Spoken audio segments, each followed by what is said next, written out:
하나님 말씀 에베소서 4장 17절에서 24절 말씀입니다. 에베소서 4장 17절에서 24절 말씀을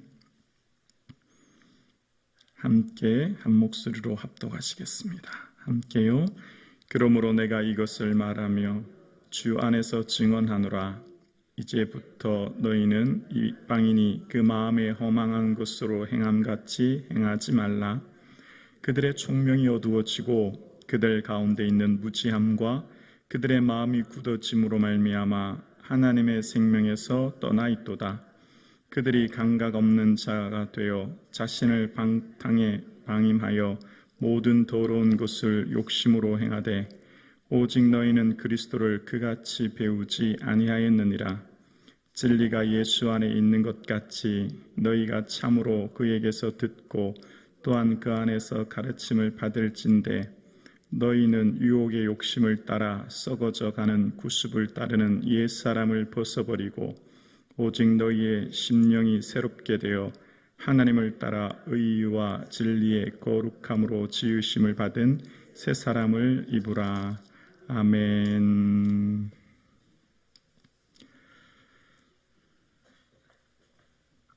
오늘 이 예배를 드릴 수 있도록 허락하신 하나님께 감사와 영광을 올려드립니다. 예수님의 기쁨이 되어지는 이 하루 되기를 주님의 이름으로 축복합니다. 아멘. 주님께서 우리를 보실 때는 두 부류의 사람이 있습니다. 산 자와 죽은 자입니다. 그래서 사도신경에는 산 자와 죽은 자를 심판하러 오신다라고 우리는 오늘도 고백했습니다.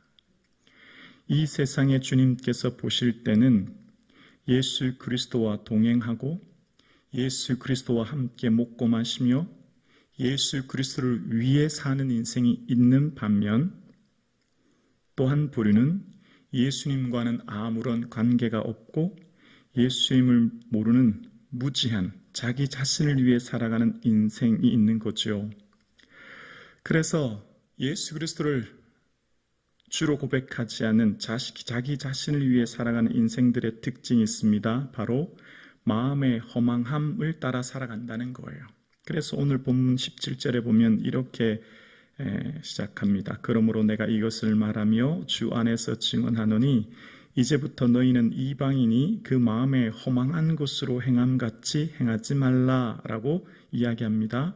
허망함이라고 하는 것은 텅 빈 공허함이라는 뜻과 함께 목적 없음이라는 뜻도 있어요. 그러니까 이방인의 마음은 공허를 쫓아 살 뿐만 아니라 삶의 목적이 없는 인생.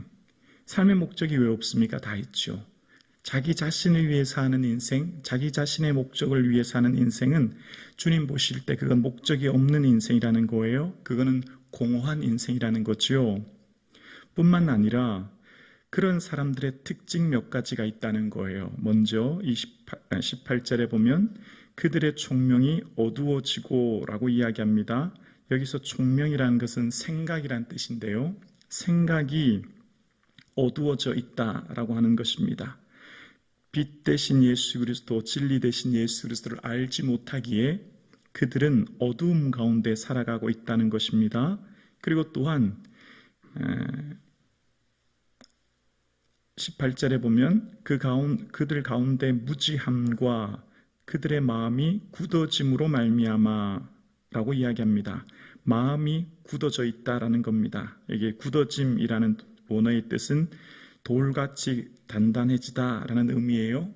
그래서 무감각해져 있다는 겁니다.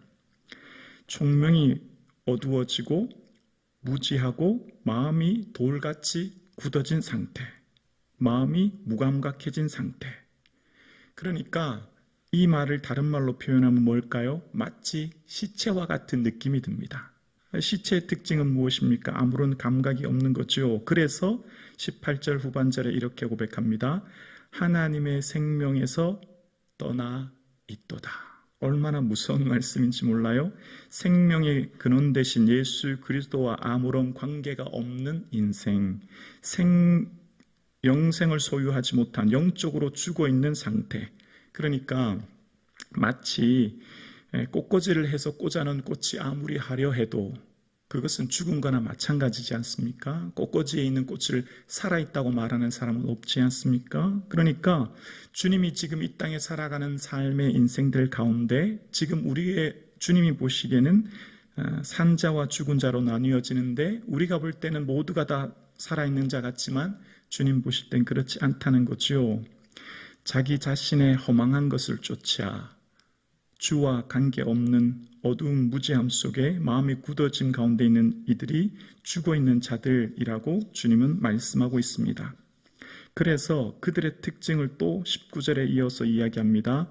감각 없는 자가 되어 자신을 방탕에 방임하여 모든 더러운 것을 욕심으로 행한다 라고 이야기하고 있습니다. 감각 없는 자, 하나님에 대한 감각을 잃어버린 자, 영적인 감각을 상실한 자, 그들의 삶의 모습이 그래서 자신의 즐거움 따라, 여기 자신의 방탕함은 음란하다는 의미가 있는데요. 자신의 육체 욕심을 좋은 것을 쫓아 살아가는 삶을 살아가게 된다는 거예요.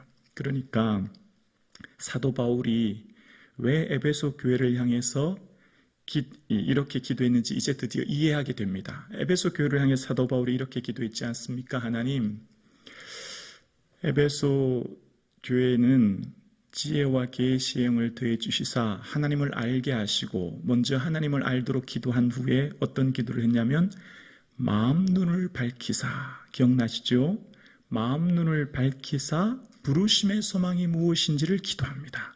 그러니까 마음 눈이 밝혀지는 것, 그것은 바로 생명 있는 자, 주를 믿는 자, 주와 관계 있는 자의 특징은 마음의 눈이 밝아지는 거예요. 그러나 주의 생명에서 떠나 있는 자, 감각의 총명이 어두워지고 무지한 자의 특징은 마음의 눈이 상실된 자입니다. 그들은 살았으나 죽은 자인 거지요.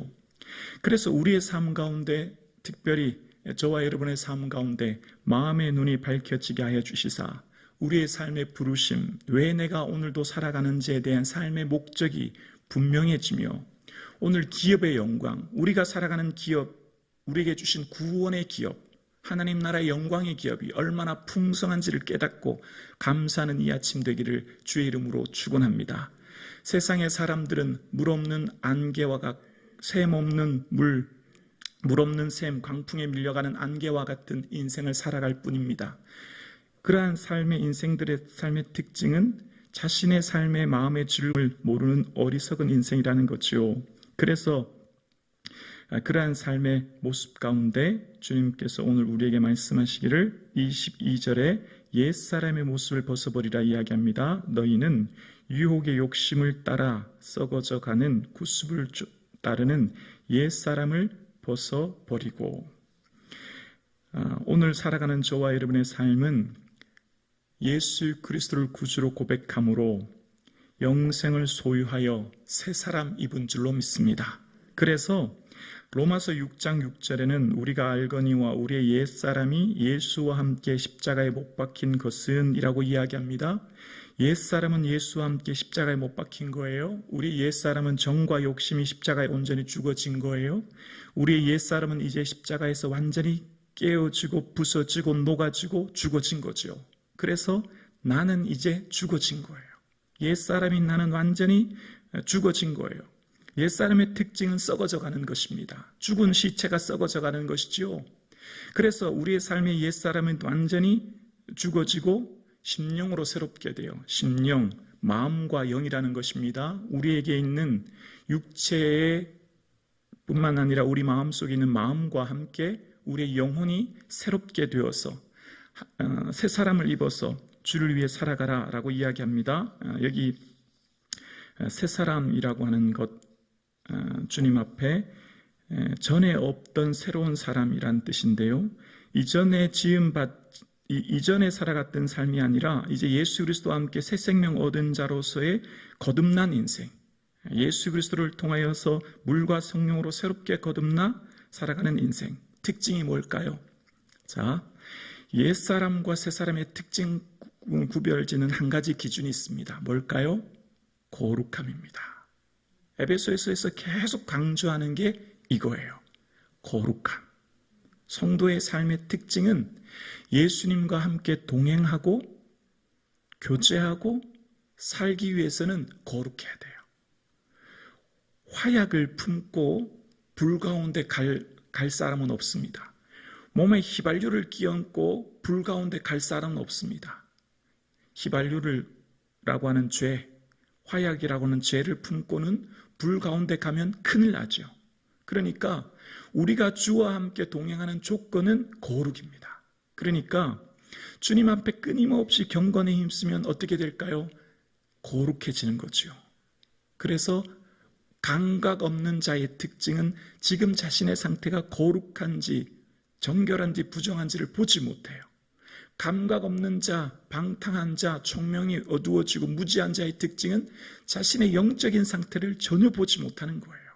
그러나 마음의 눈이 밝혀지고 부르심의 소망이 무엇인지 알며 지혜와 계시의 영인 성령을 통해서 하나님을 알게 되면 나를 보게 되어지고 나의 현재의 상태를 보게 되는 것입니다. 그래서 그런 새 사람의 특징은 의와 함께 진리의 거룩함을 입은 새 사람을 입게 되어지는 거죠. 오늘 이 새벽 예배 드리시는 사랑하는 성도님, 예수 그리스도의 십자가 보혈로 거듭나 거룩함에 힘쓰는 저와 여러분 되기를 주의 이름으로 축원합니다. 새 사람의 특징은 여기에 있습니다. 새 사람의 특징은 거룩하기 위해 애쓰는 거예요. 모든 청교도자들 대각성 시기에 힘썼던 조나단 에드워드, 조지 휘필드, 이와 같은 청교도 신학자들의 특징이 있습니다. 그 설교집을 읽어보면 특징 한 가지가 나와요. 바로 거룩함을 추게 한다는 거예요. 그러니까 오늘 살아가는 저와 여러분의 삶 가운데 우리의 인생의 목적이 하나님께서 우리에게 뭘 원하시는지를 말씀을 통해 말씀을 묵상하면 깨닫게 되는데요. 주님께서 우리에게 요구하시는 건 딱 한 가지예요. 하나님의 뜻은 이것이니 너희의 거룩함이니라. 예수 그리스도의 십자가 보혈로 자녀 삼아 주시고 그 자녀 삼아 주신 우리에게 요구하시는 주님은 온전히 주님과 동행하기를 원하시는데요. 그 동행의 조건은 거룩해야만 가능하다는 거예요. 그래야만 주를 볼 수 있고 주의 음성 들을 수 있고 주님 마음 깨달을 수 있고 주의 뜻을 알 수 있어서 주와 함께 보폭을 맞춰 걸어갈 수 있는 거죠. 오늘 성북중앙교회가 이런 교회 되어지기를 주의 이름으로 축원합니다. 오늘 예배드리시는 사랑하는 성도님, 무지함과 총명이 어두워지고 마음에 굳어지지 않도록 끊임없이 주님 앞에 가까이 가는 저와 여러분 되실 수 있기를 주님의 이름으로 축원합니다.